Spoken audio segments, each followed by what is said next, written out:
Bau antiseptik yang tajam menusuk indera penciuman Hana, namun rasa sakit yang melilit perutnya jauh lebih mendominasi. Di ruang persalinan VVIP Rumah Sakit Kasih Bunda, keringat dingin membanjiri dahi Hana. Namun di tengah rasa sakit yang luar biasa itu, ada secercah cahaya di matanya, ia sebentar lagi akan menjadi seorang ibu. Sebelum mulai ceritanya, jangan lupa like dan subscribe untuk mendukung channel ini. Coba tulis juga di kolom komentar asal kota kalian dari mana saja, biar kita bisa makin kenal. Bagi yang ingin subtitle, silakan aktifkan di sebelah kanan atas video. Oke, tanpa perlu berlama-lama lagi, langsung saja kita lanjut ke ceritanya. Ayo sayang, tarik napas dalam-dalam. Kamu bisa, suara Sion terdengar begitu lembut di telinga Hana. Tangan suaminya itu menggenggam jemari Hana dengan erat, seolah-olah ia ikut merasakan setiap inci rasa sakit yang diderita istrinya. Di sisi lain ranjang sisi sahabat karib Hana sejak masa kuliah, sibuk mengelap keringat di dahi Hana dengan tisu basah. Tenang Hana, aku di sini, kita semua menunggu bayi cantikmu lahir, bisik Sisi dengan nada yang sangat menenangkan. Hana tersenyum lemah, ia merasa menjadi wanita paling beruntung di dunia. Ia memiliki suami yang sukses dan penyayang seperti Sion serta sahabat sejati seperti Sisi yang selalu ada di setiap tonggak sejarah hidupnya.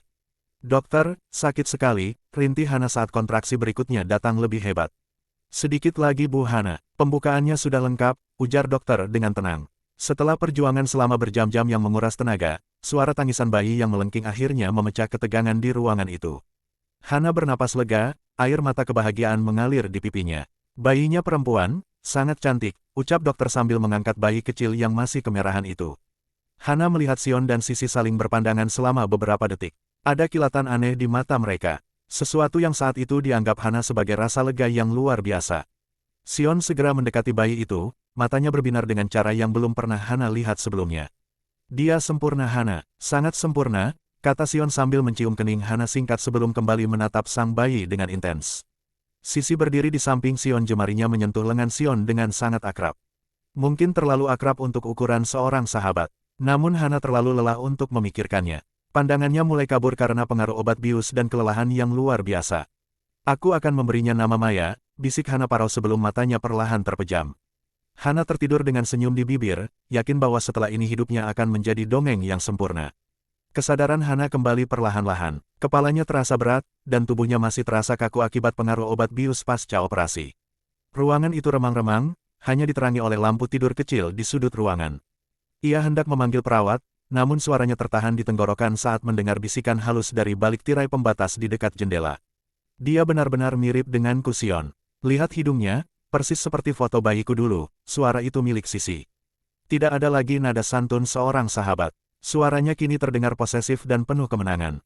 Hana membeku, jantungnya berdegup kencang, memacu adrenalin yang seketika menghilangkan rasa kantuknya. Ses, pelankan suaramu. Hana bisa bangun, sahut Sion. Namun nada bicaranya tidak menunjukkan kekhawatiran, melainkan kemesraan yang tidak pernah Hana bayangkan sebelumnya. Kamu benar, dia sangat cantik. Terima kasih Sisi, terima kasih sudah memberikan sel telur terbaikmu untuk rencana ini. Dunia seolah runtuh menimpa Hana. Sel telur Sisi, apa maksudnya? Aku tidak sabar menunggu dia besar, lanjut Sisi dengan kekahan kecil. Hana tidak akan pernah tahu kalau dia hanya menjadi mesin pencuci untuk anak kita. Biarkan dia yang repot menyusui dan mengganti popok, sementara aku tetap bisa menjaga bentuk tubuhku dan memiliki anak darimu secara hukum lewat rahimnya.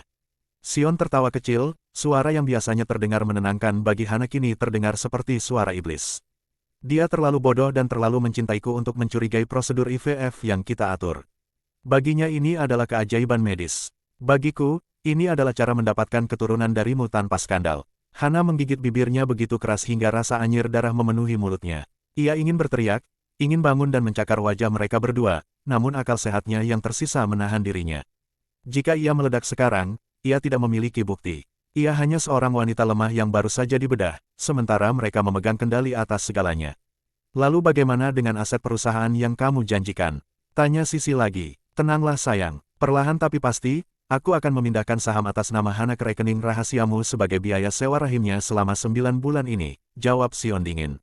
Hana memejamkan mata erat-erat saat air mata panas mengalir di sudut matanya.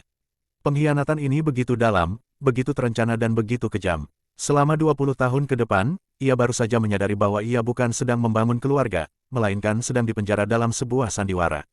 Sion Sisi, batin Hana dengan dendam yang membara. Kalian menginginkan 20 tahun. Aku akan memberikan kalian 20 tahun. Tapi di akhir nanti, aku pastikan kalian akan memohon untuk mati daripada harus menanggung rasa malu yang akan aku berikan. Hana mengatur napasnya, berpura-pura masih tertidur lelap saat ia mendengar langkah kaki mereka mendekati ranjangnya. Pagi harinya, sinar matahari masuk menembus jendela kamar perawatan. Hana membuka matanya dengan susah payah, namun kali ini tidak ada lagi binar kehangatan di sana. Tatapannya dingin dan datar. Sion masuk membawa sebuket bunga lili putih kesukaan Hana. Wajahnya tampak begitu cerah, seolah-olah dia adalah suami paling berbahagia di dunia. Selamat pagi sayang, bagaimana perasaanmu? Dokter bilang kamu sudah boleh mencoba duduk hari ini, kata Sion sambil mengecup kening Hana. Hana merasakan dorongan kuat untuk muntah saat bibir Sion menyentuh kulitnya. Setiap sel di tubuhnya berteriak menolak kehadiran pria itu. Namun Hana memaksa sudut bibirnya untuk terangkat sedikit. Aku masih sedikit pusing, tapi jauh lebih baik. Tak lama kemudian Sisi muncul dengan senyum lebar yang terlihat sangat palsu di mata Hana. Ia membawa keranjang berisi perlengkapan bayi bermerek mahal. Hana, lihat apa yang kubelikan untuk Maya kecil. Dia harus punya yang terbaik sejak hari pertama. Hana menatap Sisi. Ia membayangkan bagaimana sel telur wanita ini sekarang telah menjadi sosok manusia yang ada di ruang bayi, dan bagaimana ia telah ditipu untuk mengandungnya. Kamu menggunakan tubuhku untuk melahirkan ambisimu Sisi, batin Hana. Terima kasih Sisi, kamu memang sahabat yang sangat pengertian, ucap Hana, suaranya terdengar tulus namun tangannya mengepal di bawah selimut. Suster kemudian masuk mendorong boks bayi. Di dalamnya, bayi perempuan itu menggeliat kecil. Sion dan Sisi segera mengerumuni bayi itu. Hana memperhatikan dari ranjang. Pemandangan itu tampak seperti sebuah keluarga kecil yang bahagia, dan dia adalah orang asing di sana. Lihat Sion, dia punya lesung pipit, ujar Sisi tanpa sadar, nada bicaranya terlalu penuh kasih sayang untuk seorang tante. Benar, sahut Sion singkat, menyadari tatapan Hana. Ia berbalik ke arah Hana. Dia sangat mirip denganku kan Hana. Dia cantik sekali, jawab Hana pendek. Ia meminta suster untuk memberikan bayi itu kepadanya. Saat menggendong Maya, Hana merasakan gejolak emosi yang aneh. Bayi ini tidak bersalah. Meski secara biologis adalah anak Sisi, namun darah Hana lah yang memberinya makan selama 9 bulan. Detak jantung Hana lah yang dia dengar setiap hari. Mereka ingin memanfaatkanku sebagai mesin pencuci harta dan inkubator, pikir Hana sambil menatap mata bayi itu. Tapi mereka salah. Aku akan menjadikan bayi ini sebagai saksi sekaligus kunci kehancuran mereka. Sore itu, saat Sion sedang mengurus administrasi dan Sisi pulang sebentar, Hana menelepon pengacara pribadinya yang sangat terpercaya yang bernama Pak Baskara secara diam-diam. Halo Pak Baskara, saya butuh Anda menyelidiki semua transaksi medis saya di klinik fertilitas kemarin. Dan satu lagi, tolong buatkan rekening rahasia atas nama orang tua saya yang sudah meninggal. Saya ingin mulai memindahkan dana pribadi saya ke sana. Hana menutup telepon dengan cepat saat mendengar langkah kaki di koridor. Perang dingin telah dimulai. Ia tidak akan meminta cerai sekarang. Itu terlalu mudah bagi mereka. Ia akan menunggu hingga mereka merasa berada di puncak dunia, sebelum ia menarik karpet dari bawah kaki mereka. 3 hari kemudian Hana diperbolehkan pulang. Rumah mewah yang biasanya terasa seperti istana impian, kini tampak seperti penjara berlapis emas yang menyesakan. Saat mobil memasuki halaman rumah, Hana menarik napas panjang, memperkuat topeng yang harus ia kenakan.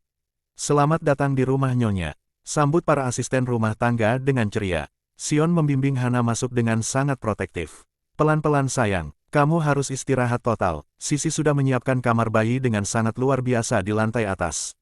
Hana hanya mengangguk kecil. Benar saja, kamar bayi itu sangat megah, namun didominasi oleh selera Sisi, warna-warna yang dulu pernah Sisi katakan sebagai warna favoritnya jika memiliki anak.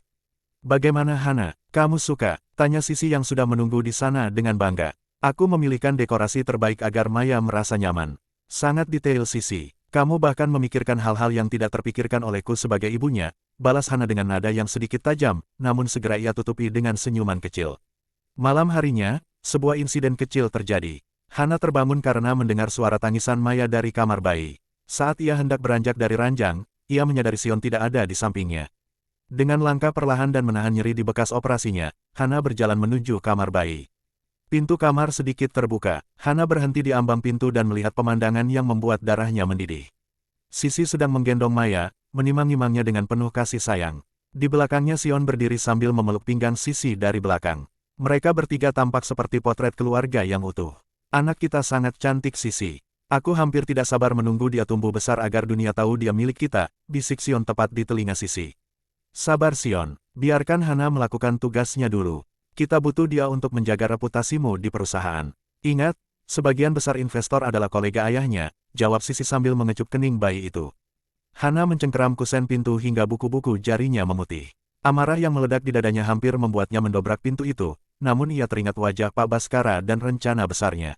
Sabar Hana, jangan sekarang, ia memperingatkan dirinya sendiri. Hana sengaja mengerang sedikit keras, pura-pura meringis kesakitan. Seketika Sion dan Sisi menjauh dengan gerakan canggung yang sangat kentara. Oh Hana, kamu bangun. Sion bergegas menghampirinya, wajahnya langsung berubah menjadi topeng suami yang khawatir.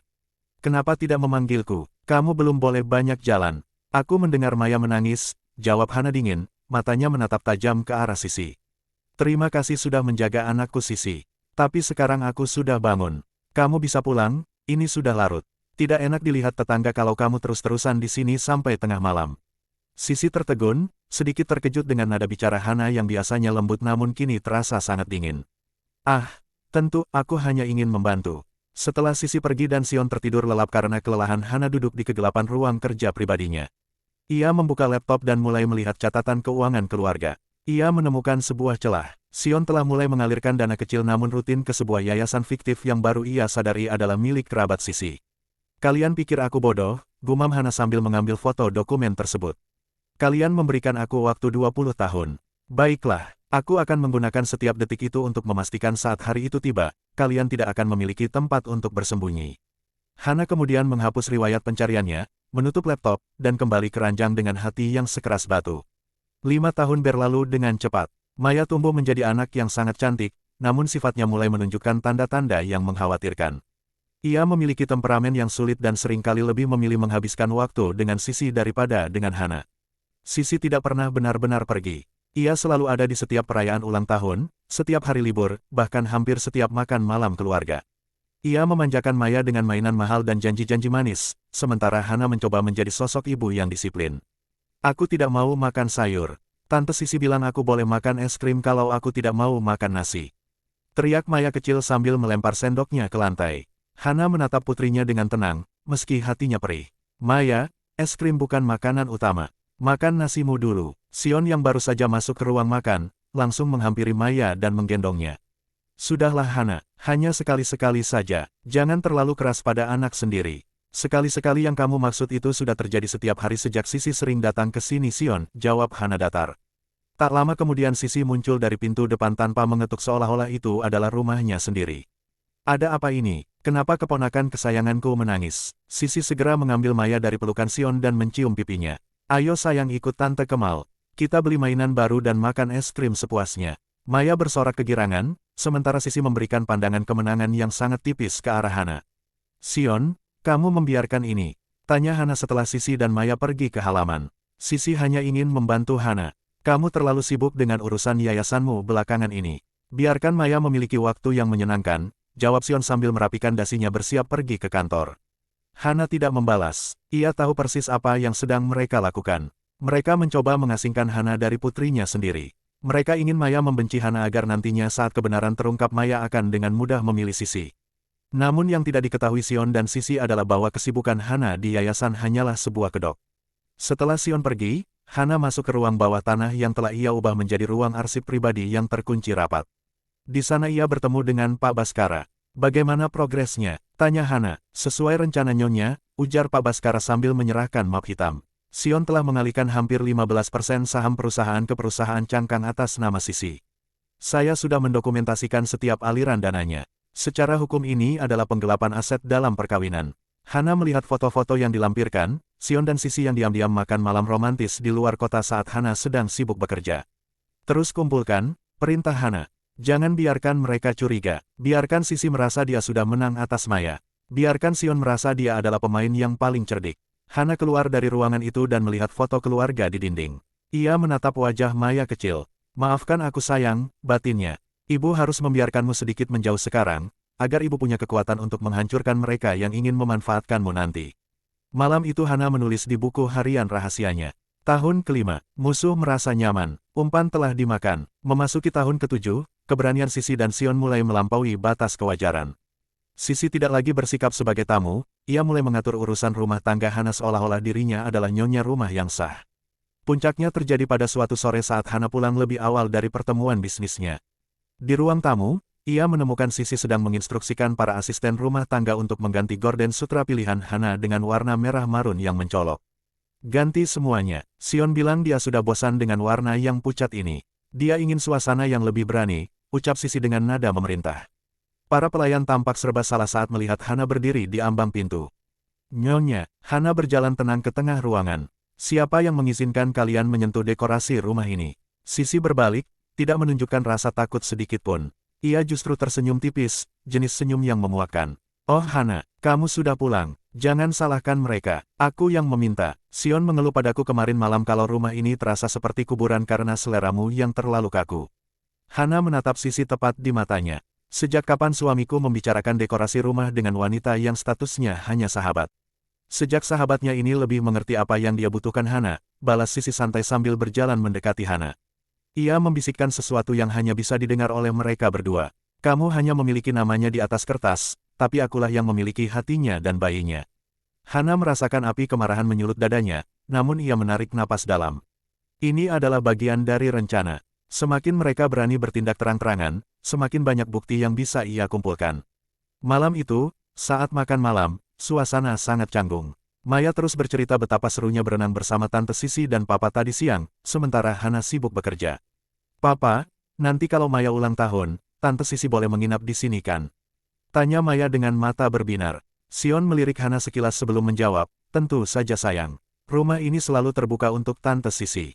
Hana meletakkan garpunya dengan denting yang cukup keras. Tentu boleh. Bahkan jika Sisi mau, dia bisa membawa semua barang-barangnya ke sini sekalian. Bukankah itu yang kalian inginkan?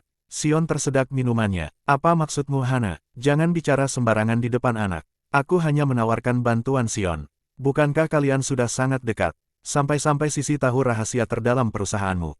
Tanya Hana sambil memberikan senyum penuh teka-teki. Wajah Sion seketika memucat. Ia tidak tahu apakah Hana hanya menyindir atau benar-benar tahu sesuatu tentang pengalihan aset yang ia lakukan bersama Sisi.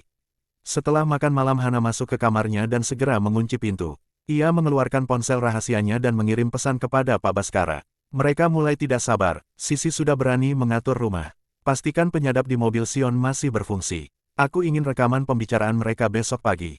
Hana kemudian berdiri di depan cermin sambil menghapus riasannya. Di balik wajah yang tampak tegar itu, ada luka yang sangat dalam. Namun setiap kali rasa sakit itu muncul, ia selalu mengingat bisikan Sisi di rumah sakit dulu. Lakukanlah Sisi, ambil posisiku di rumah ini perlahan-lahan, batin Hana. Semakin tinggi kau memanjat, semakin hancur tulang-tulangmu saat aku menjatuhkanmu nanti. Bulan berikutnya, sebuah acara amal bergengsi diadakan oleh yayasan sosial terkemuka di kota. Sebagai istri seorang pengusaha sukses Hana wajib hadir. Namun ia sengaja datang terlambat untuk melihat bagaimana pertunjukan itu dimulai tanpa kehadirannya. Saat memasuki aula yang megah, mata Hana langsung tertuju pada sesosok wanita yang berdiri di samping Sion. Itu Sisi. Ia mengenakan gaun malam berwarna hitam elegan. Namun bukan gaun itu yang membuat jantung Hana seakan berhenti berdetak, melainkan kalung zamrud yang melingkar di leher Sisi. Itu adalah zamrud Kirana, perhiasan warisan turun-temurun dari ibu kandung Hana. Kalung yang seharusnya tersimpan di brankas pribadi di rumah mereka. Hana, kamu akhirnya datang, sapa Sion dengan nada riang yang dipaksakan. Ia tampak tidak merasa bersalah sedikit pun. Hana mengabaikan sapaan suaminya. Matanya terpaku pada kilauan hijau di leher Sisi. Kalung yang indah Sisi, aku merasa pernah melihatnya sebelumnya. Sisi menyentuh liontin itu dengan jari-jarinya yang lentik, ia tampak sangat puas.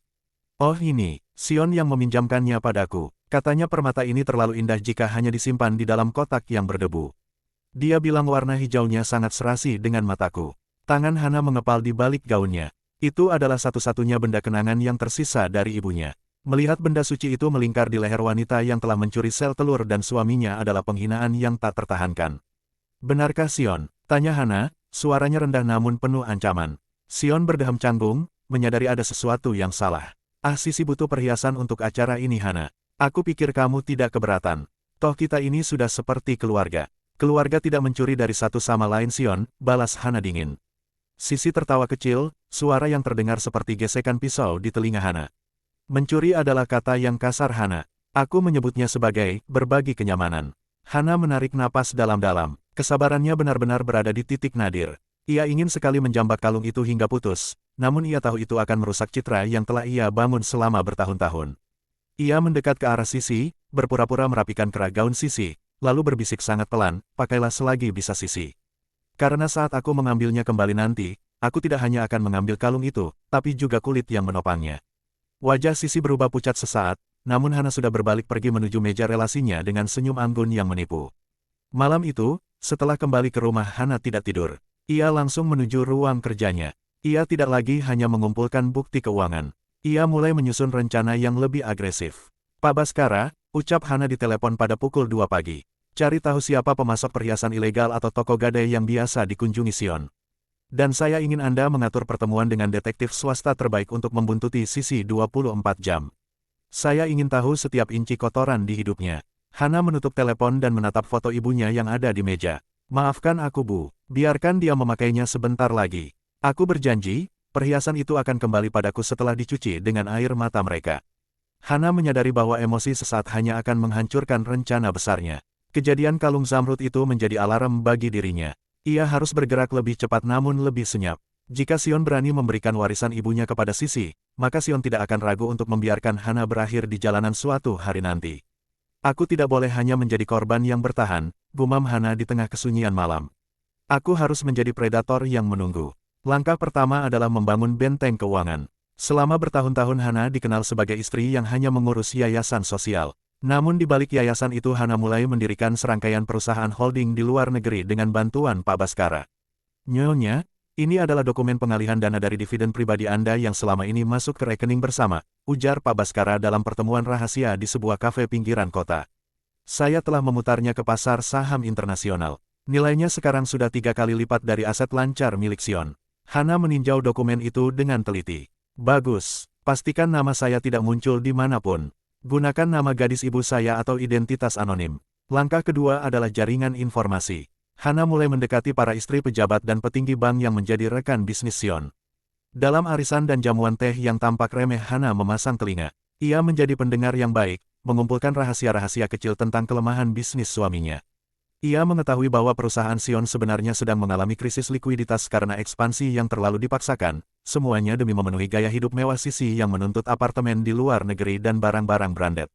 Sion sedang berusaha meminjam dana segar dari bank global, lapor seorang informan kepada Hana. Dia menjaminkan sertifikat tanah atas nama Anda Nyonya. Hana tersenyum pahit. Sion mencoba menjaminkan harta milik Hana tanpa seizinnya dengan memalsukan tanda tangannya. Ini adalah kesalahan fatal yang Hana tunggu-tunggu. Langkah ketiga adalah menanam umpan. Hana mulai bersikap sangat manis di rumah. Ia memberikan Sion kepercayaan penuh, bahkan memberikan akses ke beberapa rekening yang sengaja ia sisakan agar Sion merasa bisa mengendalikannya. Sayang, aku sangat bangga padamu, kata Hana suatu malam sambil memijat bahu Sion. Aku tahu perusahaan sedang berkembang pesat. Jika kamu butuh bantuan tanda tangan untuk dokumen apapun, katakan saja.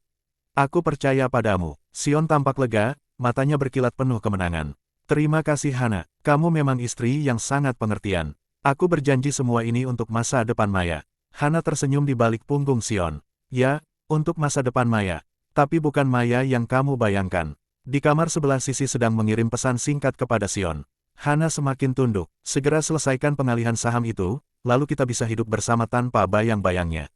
Sion membalas. Sabar, sedikit lagi. Dia sedang memberikan semua yang kita butuhkan untuk menghancurkannya sendiri. Hana yang telah memasang aplikasi penyadap di ponsel Sion, membaca percakapan itu dari tablet rahasianya. Ia tidak menangis. Ia justru menuangkan segelas anggur merah dan mengangkat gelasnya ke arah kegelapan. Selamat berpesta para pengkhianat, bisiknya. Nikmati setiap sen yang kalian curi, karena aku sedang membangun jurang yang sangat dalam di bawah kaki kalian. Waktu berputar dengan kejam. 15 tahun telah berlalu sejak Hana pertama kali mendengar bisikan pengkhianatan itu. Kini Maya telah bertransformasi menjadi seorang gadis berusia 20 tahun yang mempesona, namun hatinya sedingin es terhadap wanita yang membesarkannya. Di rumah besar yang kini terasa lebih seperti museum kenangan pahit, Maya berdiri di depan cermin besar, mengenakan gaun rancangan desainer ternama untuk pesta debutnya. Ma, di mana Tante Sisi? Dia janji akan membawakan anting berlian yang baru dia beli di Paris, tanya Maya tanpa menoleh ke arah Hana yang berdiri di pintu.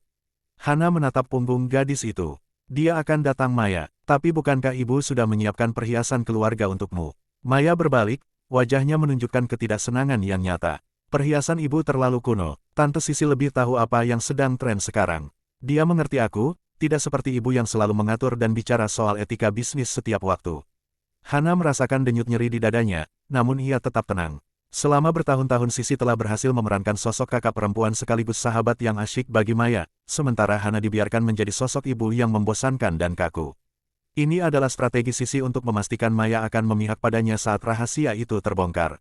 Sion masuk ke kamar, tampak gagah dalam setelan jasnya. Ia memeluk Maya dari belakang. Putri papa sudah siap, tante Sisi sudah di bawah, dia membawakan kejutan untukmu. Maya langsung bersorak dan berlari keluar kamar, mengabaikan keberadaan Hana sama sekali. Sion berbalik menatap Hana, tatapannya kini tidak lagi penuh cinta, melainkan penuh dengan rasa puas diri yang arogan. Kamu lihat Hana, Maya lebih bahagia bersama orang yang mengerti dunianya. Mungkin sudah saatnya kamu berhenti mencoba menjadi ibu yang sok pahlawan. Aku hanya melakukan tugasku Sion, jawab Hana datar. Tugas yang sudah aku jalani selama 20 tahun ini tanpa mengeluh. 20 tahun yang membosankan, gumam Sion sambil berjalan keluar. Hana tetap diam di kamar yang sunyi. Ia mengambil sebuah tablet kecil dari laci tersembunyi. Di layar itu terlihat grafik pertumbuhan aset rahasianya. Kerajaan bisnis yang ia bangun di balik bayang-bayang kini telah melampaui kekayaan Sion Group. Bahkan hampir 40% dari utang perusahaan Sion kini dipegang oleh perusahaan cangkang milik Hana tanpa disadari oleh suaminya. Waktunya hampir tiba, gumam Hana. Maya sudah dewasa, dia sudah cukup umur untuk mengetahui dari mana dia berasal dan siapa yang benar-benar mencintainya. Di lantai bawah, suara tawa Sisi dan Maya terdengar memenuhi aula. Sisi sedang memakaikan anting baru ke telinga Maya, sementara Sion menatap mereka dengan penuh kebanggaan. Sebuah potret keluarga ideal yang dibangun di atas pondasi kebohongan yang busuk. Hana turun tangga dengan anggun. Ia mengenakan gaun hitam pekat, seolah-olah ia sedang menghadiri sebuah pemakaman bukan pesta ulang tahun. Di matanya, yang ia lihat bukan lagi sahabat atau suami, melainkan target yang sudah terjebak di tengah jaring laba-laba. Selamat ulang tahun Maya, batin Hana. Malam ini adalah awal dari akhir bagi orang-orang yang mengira mereka bisa meminjam rahimku dan mencuri hidupku tanpa membayar harganya. Malam itu, aula Hotel Bintang 5 bertransformasi menjadi lautan emas dan kristal. Sion mengadakan pesta besar-besaran, secara resmi untuk merayakan ulang tahun pernikahan mereka yang ke-20, namun secara tersirat ini adalah ajang pamer kekuasaan. 20 tahun yang luar biasa bersama wanita hebat ini, ucap Sion di atas panggung, merangkul pinggang Hana sambil mengangkat gelas sampahnya. Tepuk tangan meriah memenuhi ruangan. Di sudut ruangan Sisi berdiri dengan gaun merah yang mencolok, matanya berkilat penuh kemenangan. Ia merasa hanya tinggal selangkah lagi untuk menggantikan posisi Hana secara resmi. Rencananya dengan Sion sudah matang. Setelah pesta ini, mereka akan mendesak Hana untuk menandatangani dokumen pengalihan aset keluarga dengan dalih perlindungan warisan untuk Maya, lalu menceraikannya. Hana tersenyum tipis ke arah kamera. Ia tahu persis apa yang ada di pikiran mereka. Terima kasih Sion, ucap Hana melalui mikrofon, suaranya jernih dan tenang. 20 tahun memang waktu yang cukup lama untuk memahami siapa sebenarnya orang-orang di sekitar kita.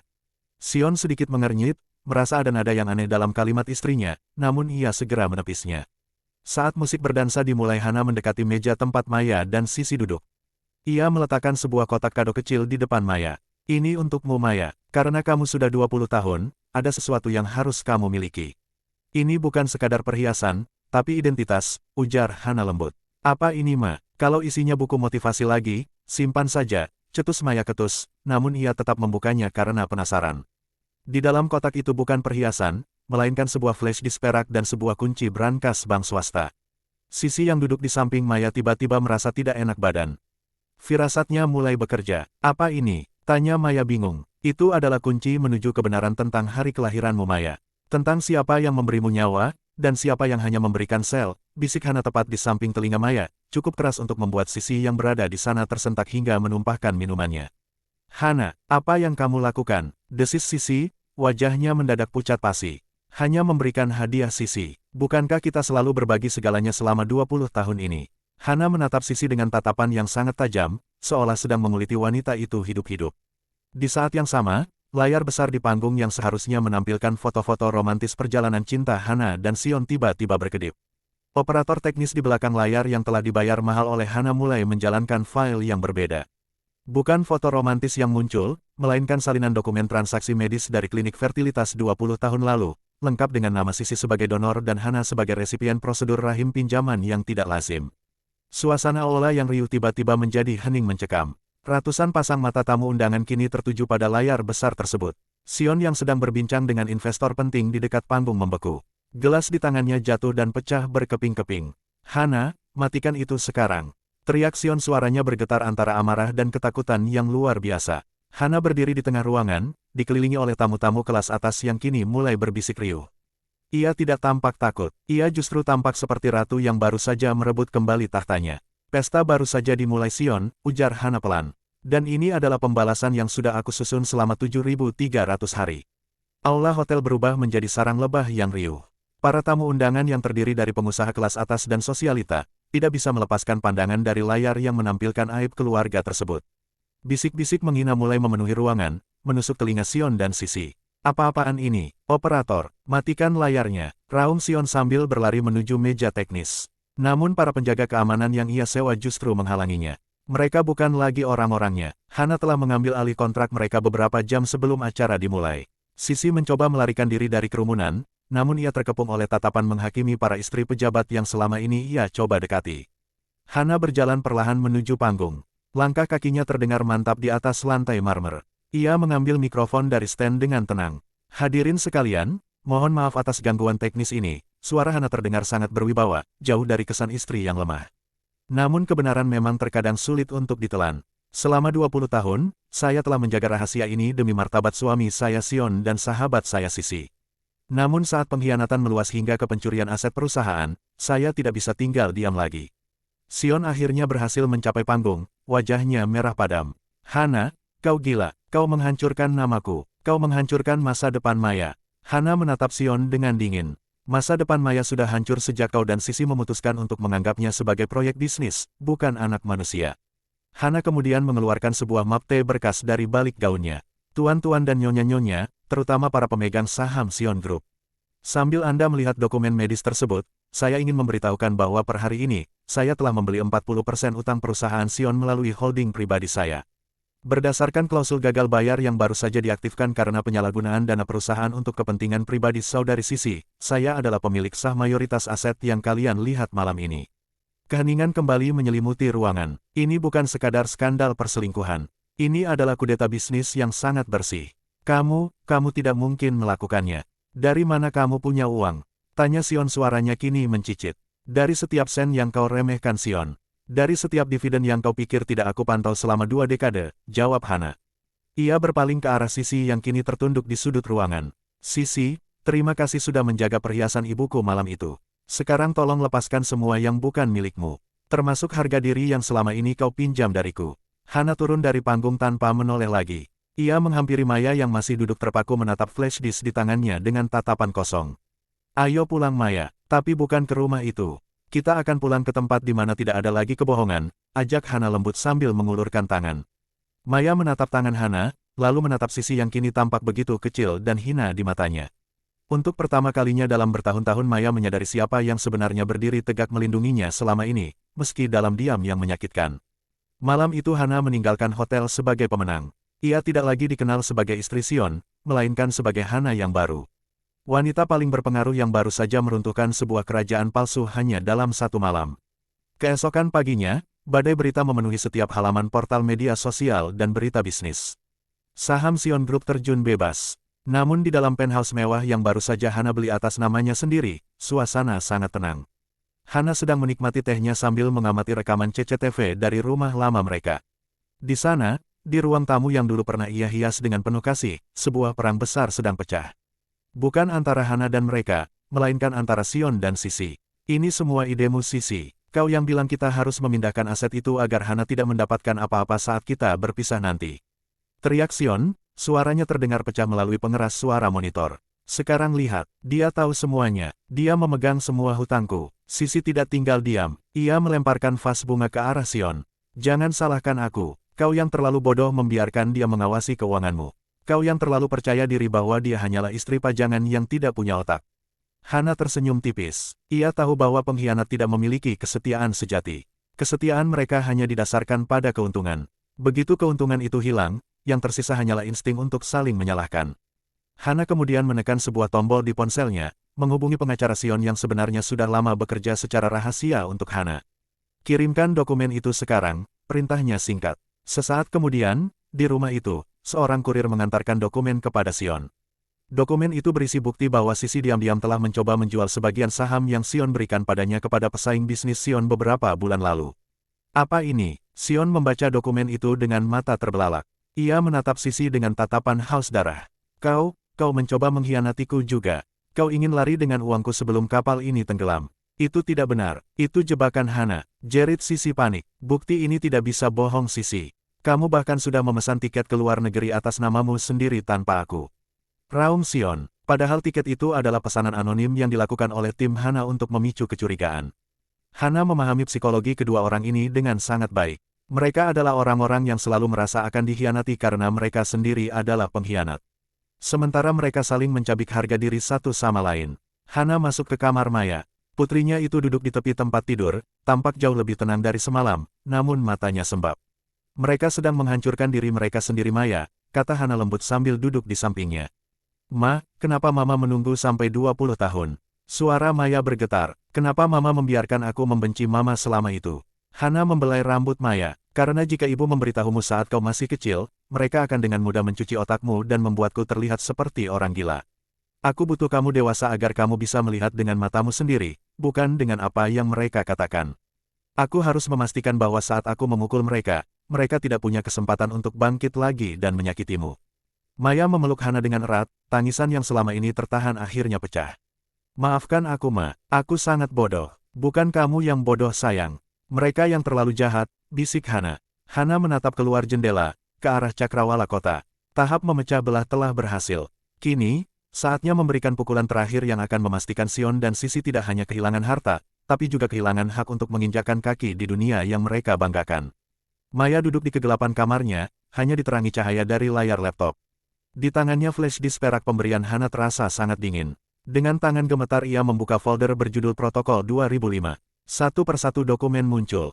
Catatan medis, kwitansi pembayaran tunai di bawah meja, hingga korespondensi email antara Sion dan seorang dokter bedah fertilitas yang kini telah dicabut izin praktiknya. Di sana tertulis dengan sangat jelas, penerimaan sel telur dari donor S. Sisi untuk ditanamkan pada resipien H. Hana dengan manipulasi data genetik pada akta lahir. Maya membaca sebuah catatan kaki yang ditulis oleh Sion kepada dokter tersebut. Pastikan Hana tidak tahu bahwa embrio ini sepenuhnya milikku dan Sisi. Dia hanya perlu merasa ini adalah keajaiban medis agar dia mau menjaganya dengan baik. Dada Maya terasa sesak. Ia merasa seperti sebuah produk laboratorium, sebuah objek yang diciptakan untuk memuaskan hasrat dua orang yang egois. Ia teringat betapa seringnya Sisi membisikkan bahwa mereka memiliki ikatan batin yang spesial setiap kali mereka berbelanja bersama. Sekarang ia tahu, itu bukan kasih sayang melainkan klaim kepemilikan. Tiba-tiba pintu kamarnya diketuk dengan kasar. Sisi masuk tanpa izin, wajahnya tampak berantakan, riasannya luntur terkena air mata dan keringat. Maya, tolong tante. Sisi berlutut di depan Maya, mencoba memegang tangannya. Papamu gila, dia mengusirku. Kamu anakku Maya, secara biologis akulah ibumu. Darahku yang mengalir di tubuhmu bukan darah Hana yang dingin itu. Maya menarik tangannya dengan jijik. Ia memutar layar laptopnya ke arah Sisi. Ibu, seorang ibu tidak akan membiarkan anaknya tumbuh dalam kebohongan hanya agar dia bisa tetap cantik dan kaya tanpa harus repot mengandung. Sisi tertegun melihat dokumen di layar. Itu demi kebaikanmu Maya. Agar kamu lahir di keluarga kaya. Agar kamu bisa menggunakan rahim Mama Hana sebagai inkubator gratis. Potong Maya dengan suara meninggi. Selama ini aku menganggapmu sahabat terbaikku. Aku membela kalian di depan Mama Hana. Tapi ternyata aku hanyalah alat untuk kalian mencuri harta kakekku. Maya, dengar, keluar, teriak Maya. Kamu bukan ibuku. Kamu hanya donor yang kebetulan memiliki sel telur yang sama denganku. Mama Hana adalah orang yang menanggung sakit saat melahirkanku, yang terjaga saat aku demam, dan yang tetap diam menerima penghinaanku hanya untuk melindungiku dari monster sepertimu. Maya berdiri dan mendorong Sisi keluar dari kamarnya. Di koridor Sion berdiri terpaku, menyaksikan pemandangan itu. Maya menatap ayahnya dengan pandangan yang paling menghancurkan. Dan Papa adalah orang paling menjijikkan yang pernah aku kenal. Papa menipu wanita yang mencintai Papa selama 20 tahun. Jangan pernah sebut namaku lagi. Maya membanting pintu dan menguncinya. Di balik pintu ia merosot ke lantai dan menangis hebat. Namun kali ini ia tidak menangis karena kehilangan, melainkan karena rasa syukur bahwa topeng itu akhirnya lepas.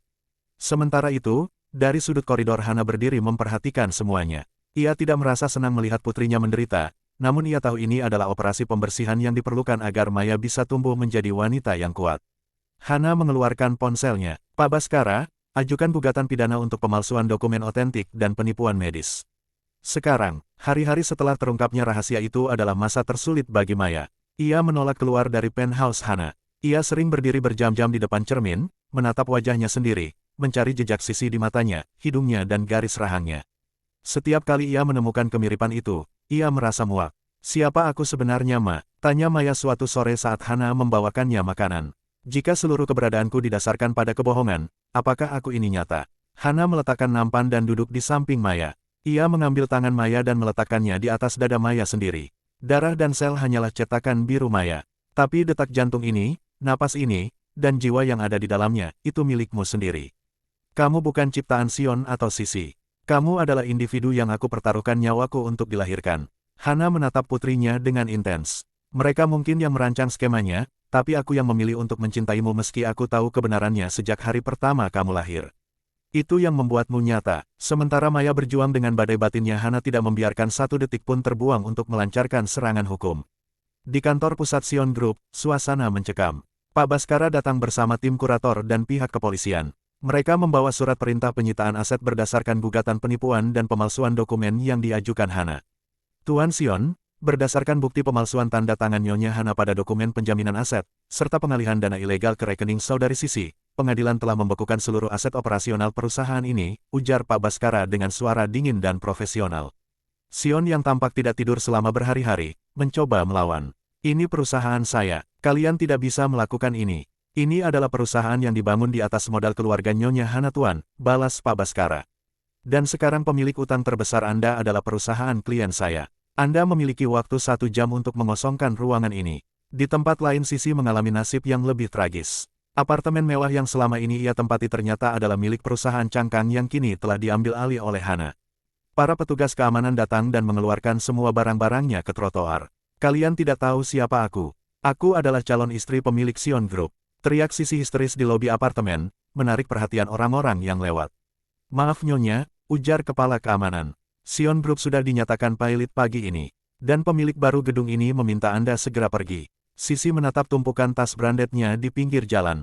Ia mencoba menghubungi Sion namun nomor pria itu sudah tidak aktif. Ia mencoba menghubungi Maya namun panggilannya diblokir. Saat itulah Sisi menyadari bahwa selama 20 tahun ia hanya membangun istana pasir. Dan sekarang, air pasang yang dibawa Hana telah meratakan segalanya. Hana memantau semua kejadian itu melalui tabletnya. Ia melihat foto Sisi yang tampak menyedihkan di media sosial, terduduk di atas koper-kopernya. Tidak ada rasa kasihan di hati Hana. Yang ada hanyalah rasa lega yang dingin. Krisis identitasmu akan berlalu Maya, gumam Hana sambil menutup layarnya. Tapi krisis mereka baru saja dimulai. Kehancuran Sion bukan lagi sekadar rumor bisnis. Itu adalah pemandangan publik yang menghiasi layar berita nasional. Papan nama Sion Group di gedung pusat mereka mulai diturunkan. Sion yang dulunya berjalan dengan dagu terangkat, kini terlihat seperti bayangan dari dirinya sendiri. Namun seorang pria yang sudah kehilangan segalanya seringkali menjadi pria yang paling berbahaya. Sion duduk di sebuah motel murah di pinggiran kota, menatap botol minuman keras yang kosong.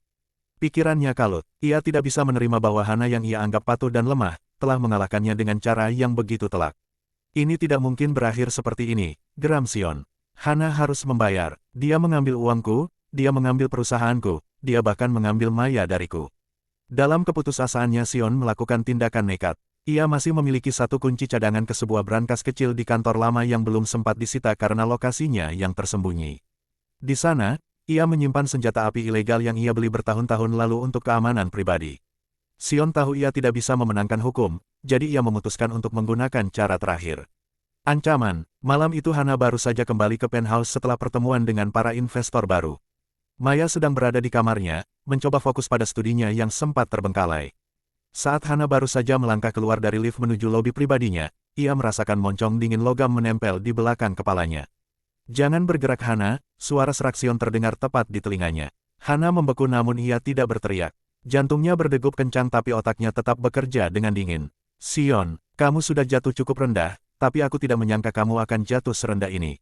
Diam, kembalikan semua dokumen itu, batalkan gugatannya dan berikan aku akses ke rekening luar negerimu, atau kita berdua akan mati di sini. Sion berteriak histeris, tangannya bergetar hebat. Hana memejamkan mata sejenak, lalu perlahan ia berbalik menghadap suaminya. Ia melihat wajah Sion yang hancur, mata yang merah dan bau alkohol yang menyengat. Kamu pikir dengan membunuhku kamu akan mendapatkan hartamu kembali. Semua aset itu sudah masuk ke dalam trust fund yang hanya bisa diakses oleh Maya. Jika aku mati malam ini, kamu tidak akan mendapatkan sepeser pun. Kamu hanya akan mendapatkan hukuman mati, kata Hana dengan suara yang sangat tenang, hampir seperti bisikan. Aku tidak peduli, aku sudah tidak punya apa-apa lagi. Raung Sion. Tiba-tiba pintu kamar dalam terbuka. Maya berdiri di sana, menatap pemandangan mengerikan di depannya. Wajahnya pucat pasi melihat ayahnya menodongkan pistol ke arah ibunya. Papa, apa yang papa lakukan? Suara Maya bergetar. Sion tertegun melihat Maya. Maya, masuk ke kamar. Ini urusan papa dan wanita iblis ini. Satu-satunya iblis di sini adalah papa. Teriak Maya sambil melangkah maju, meski Hana memberi kode agar ia tetap di sana. Tembak saja Pak. Jika papa menembak mama, papa juga harus membunuhku, karena aku tidak akan membiarkan papa hidup tenang setelah ini. Sion goyah. Tatapan benci dan kecewa dari putrinya sendiri lebih menyakitkan daripada kehilangan seluruh hartanya. Tangannya yang memegang pistol mulai turun. Hana tidak menyia-nyiakan kesempatan itu. Ia sudah menekan tombol darurat di pergelangan tangannya sejak awal. Detik berikutnya pintu lift terbuka dan 5 petugas keamanan bersenjata lengkap masuk ke ruangan. Jatuhkan senjatanya Tuan. Sion menjatuhkan pistolnya ke lantai marmer dengan denting yang nyaring. Ia jatuh berlutut, menangis terseduh-seduh seperti anak kecil. Ia telah kalah secara finansial, sosial, dan sekarang, secara moral di depan anaknya sendiri. Hana mendekati Sion yang meringkuk di lantai. Ia tidak memukulnya, ia hanya berdiri tegak di atasnya. Kamu tahu apa yang paling menyedihkan Sion? Aku sebenarnya ingin kamu hidup lama. Karena kematian adalah pelarian yang terlalu mudah bagi orang sepertimu. Aku ingin kamu hidup dalam kemiskinan dan menyaksikan dari kejauhan bagaimana aku dan Maya bahagia tanpa kamu. Polisi membawa Sion pergi malam itu juga. Kasus percobaan pembunuhan ditambahkan ke dalam daftar panjang tuntutan hukumnya. Hana segera memeluk Maya yang gemetar. Sudah berakhir sayang, sudah benar-benar berakhir. Setelah insiden penodongan yang gagal, nama Sion benar-benar habis. Namun Hana belum selesai dengan Sisi. Baginya Sisi adalah parasit yang lebih berbahaya karena ia telah mencoba mencuri peran sebagai ibu. Pagi itu Hana mendatangi sebuah rumah susun kumuh di pinggiran kota. Di sanalah Sisi kini tinggal setelah semua aset dan apartemennya disita. Sisi yang dulu selalu tampil dengan gaun desainer, kini hanya mengenakan das terlusuh dengan rambut yang tidak terurus. Mau apa lagi kamu ke sini? Menertawakanku, desis Sisi saat melihat Hana berdiri di depan pintunya yang reyot. Hana tidak masuk, ia tetap berdiri di koridor yang berbau lembab. Aku ke sini untuk mengembalikan ini. Hana menyerahkan sebuah kotak beludru kecil. Sisi membukanya dengan tangan gemetar. Di dalamnya adalah zamrud kirana, kalung warisan ibu Hana yang dulu dipakainya dengan sombong. Namun batu permata itu telah dicongkel keluar, menyisakan kerangka emasnya saja yang kosong. Perhiasan itu berharga karena sejarah dan kehormatan pemiliknya Sisi. Saat kamu memakainya, permata itu kehilangan cahayanya. Jadi aku mengambil batunya untuk dipasangkan di perhiasan baru Maya, dan aku kembalikan rongsokannya padamu, ucap Hana dingin. Sisi melemparkan kotak itu ke lantai. Kamu sangat kejam Hana, aku memberikan sel telurku untuk keluargamu.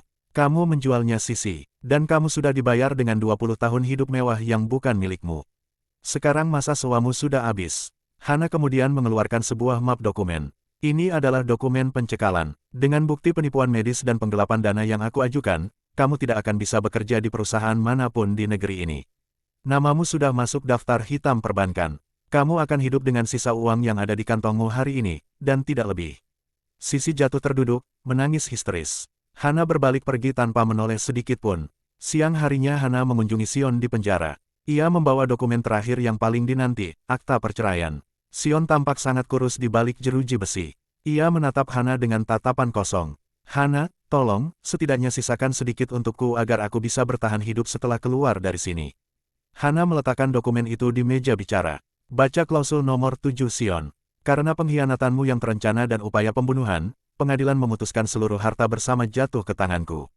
Kamu keluar dari sini dengan status nol besar. Bahkan pakaian yang kamu pakai saat ini pun secara teknis adalah milik perusahaan yang aku kuasai.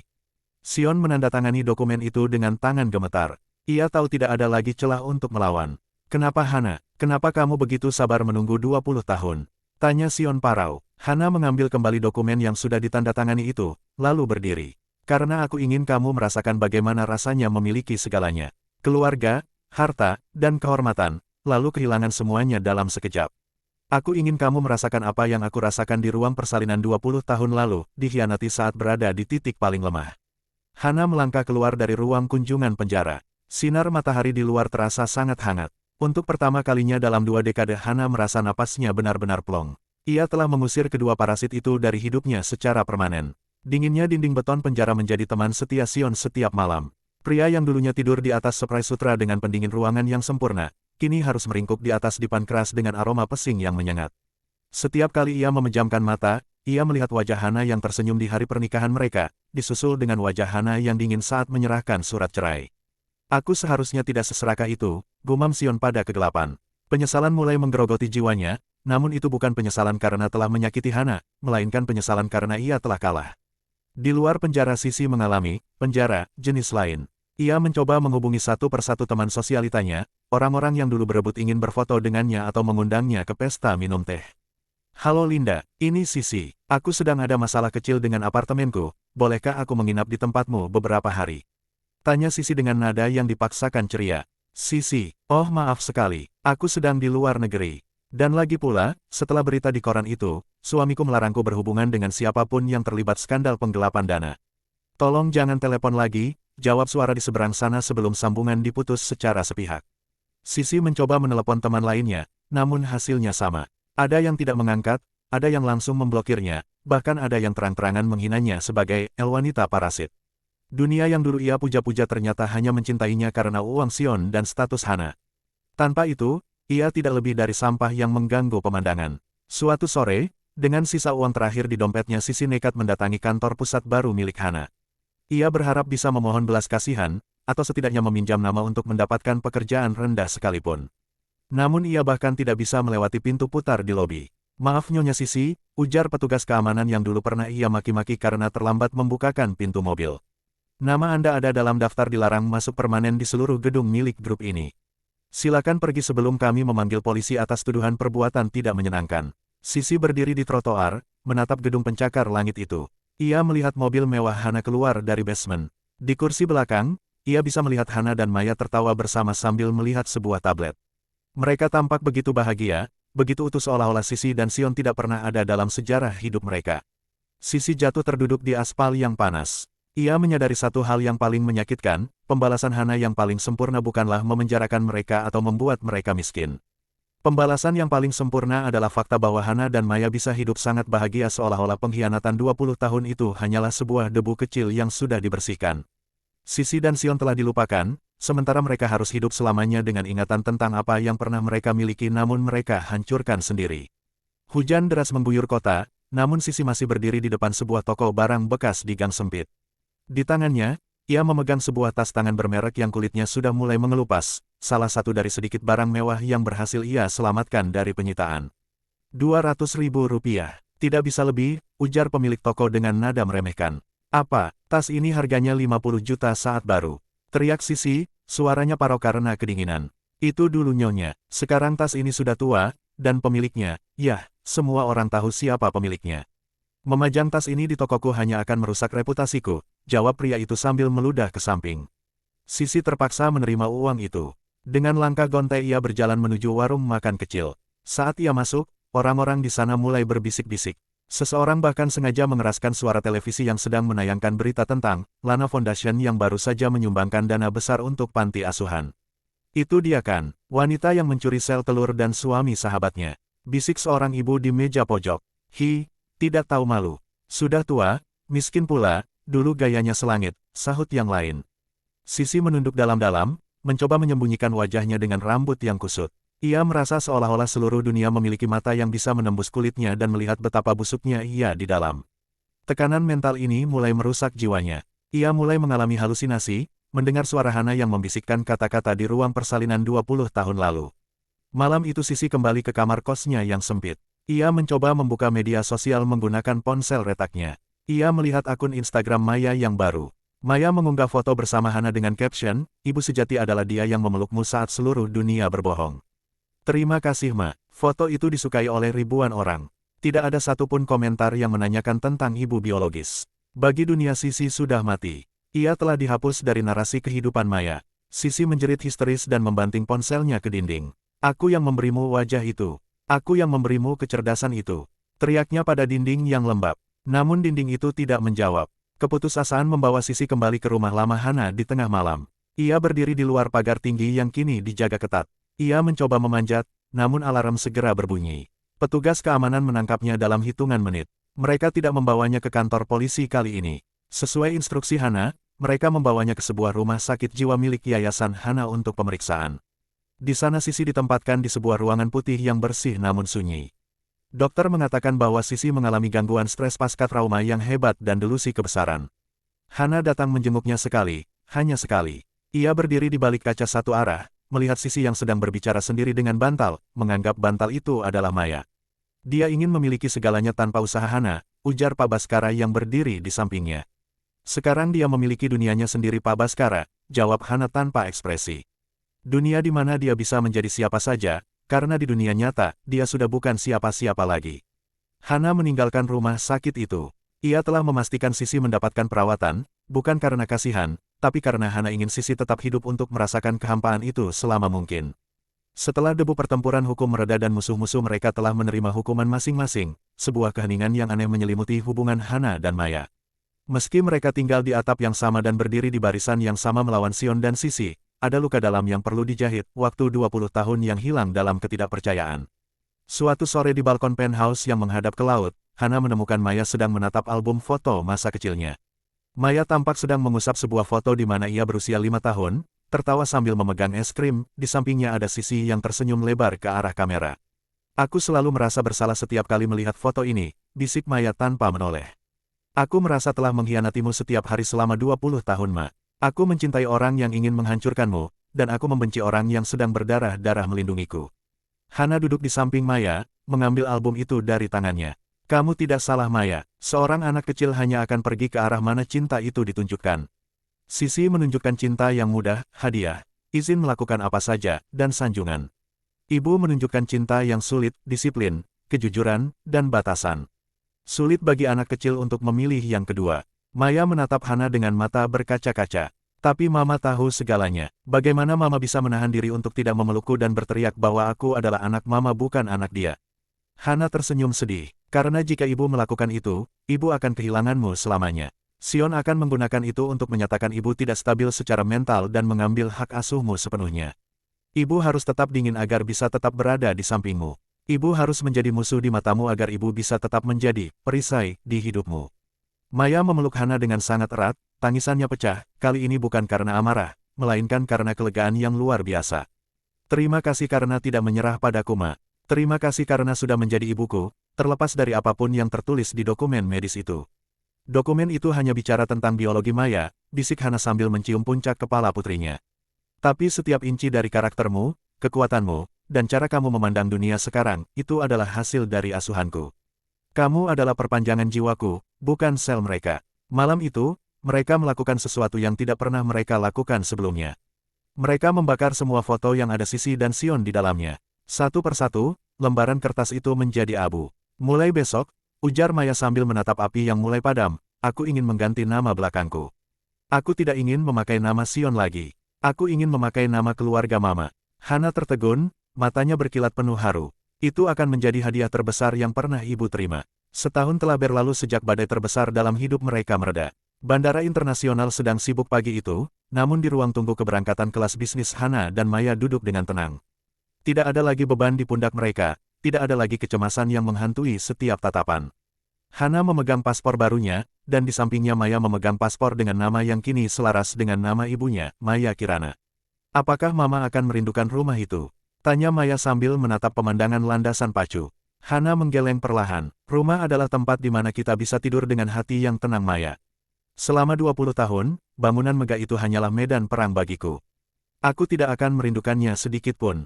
Sebelum naik ke pesawat Hana menerima sebuah pesan singkat dari Pak Baskara. Isinya adalah laporan terakhir, Sion telah dipindahkan ke lapas dengan keamanan tinggi untuk memulai hukuman 15 tahunnya, sementara Sisi tetap berada dalam pengawasan medis tanpa ada tanda-tanda perbaikan mental. Semua aset di Indonesia telah dilikuidasi dan dialihkan ke yayasan pendidikan yang baru Anda bentuk. Hana menutup ponselnya dan menarik napas dalam-dalam. Udara pagi itu terasa lebih manis dari biasanya. Semuanya sudah selesai Pak Baskara. Terima kasih untuk semuanya, gumam Hana. Mereka melangkah masuk ke dalam pesawat yang akan membawa mereka menuju Zurich, Swiss. Di sana Hana telah menyiapkan sebuah rumah kecil yang hangat di kaki pegunungan, jauh dari sorot lampu kamera dan bisikan sosialita yang beracun. Hana ingin Maya melanjutkan studinya di sana, memulai hidup sebagai wanita mandiri yang dikenal karena kemampuannya, bukan karena skandal orang tuanya. Saat pesawat mulai lepas landas dan kota di bawah mereka mengecil, Hana melihat ke jendela. Ia teringat kembali pada malam di ruang persalinan itu, malam di mana dunianya hancur berkeping-keping. Dulu ia mengira hidupnya berakhir di sana, namun ternyata itu adalah benih dari sebuah kekuatan yang tidak pernah ia duga ia miliki. Maya menggenggam tangan Hana. Kita akan bahagia di sana kan, Ma? Hana menoleh dan tersenyum, senyuman tulus yang sampai ke matanya, jenis senyum yang hilang selama 2 dekade. Bukan akan bahagia, Maya. Kita sudah bahagia. Kebebasan untuk menjadi diri sendiri tanpa bayang-bayang orang lain, itulah kemenangan kita yang sesungguhnya. Pembalasan Hana telah selesai. Bukan dengan darah, bukan hanya dengan kemiskinan musuh-musuhnya, tapi dengan keberhasilannya memutus rantai kebencian dan menyelamatkan jiwa putrinya. Pesawat itu menembus awan, meninggalkan masa lalu yang kelam jauh di belakang. Di bawah langit yang biru tak berujung, Hana akhirnya menemukan apa yang selama ini ia perjuangkan.